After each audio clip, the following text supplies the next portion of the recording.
जय श्री राम। परम प्रिय मेरे भाई बहन, नवरात्रि बिल्कुल प्रारंभ हो चुकी है।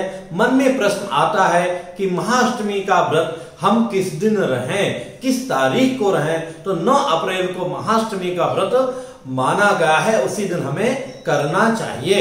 जो भाई बंधु पूरे 9 दिनों तक माता रानी की सेवा नहीं कर पाते हैं तो वो लोग महाअष्टमी का व्रत करते हैं। और महाअष्टमी की तो विशेष काल रात्रि महारात्रि मोरात्रि च दारुणा, तो विशेष रात्रि है।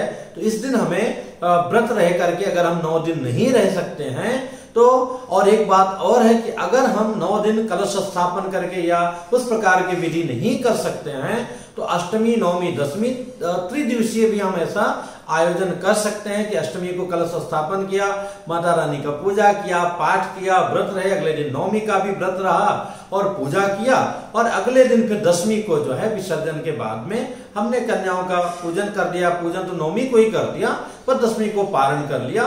तो त्रिदिनात्मक भी इस प्रकार से अनुष्ठान आप कर सकते हैं।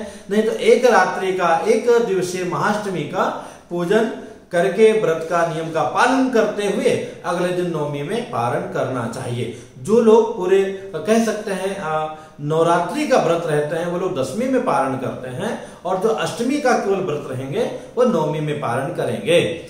और एक बात और है, महाअष्टमी की रात्रि का बड़ा भारी ही महत्व है।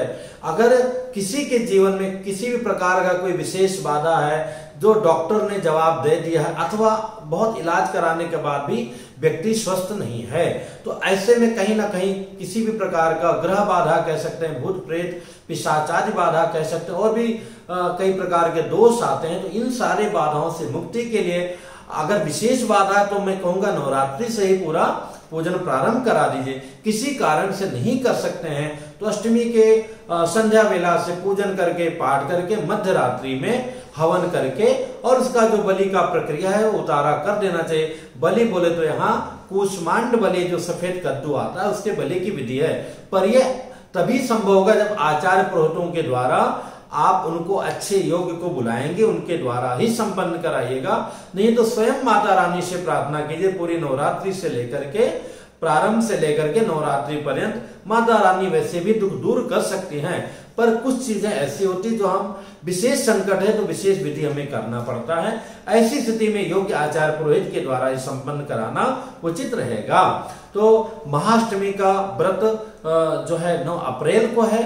जो भाई बहन करना चाहते हैं उस दिन कर सकते हैं, और उसी दिन भी कन्या पूजन भी कर सकते हैं, कन्या को जिमा सकते हैं। पर अपना जो खाएंगे वो नवमी में खाएंगे, अगले दिन 10 को, तभी आपका अष्टमी का व्रत पूर्ण माना जाएगा।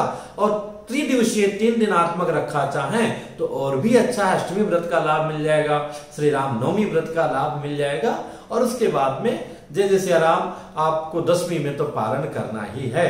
तो ये बहुत आवश्यक जानकारी लगी, और ये विश्वास पूर्वक अगर आप करेंगे तो निश्चित आपको फल की प्राप्ति होगी। फिर मिलूंगा एक नई जानकारी के साथ में। जय श्री राम।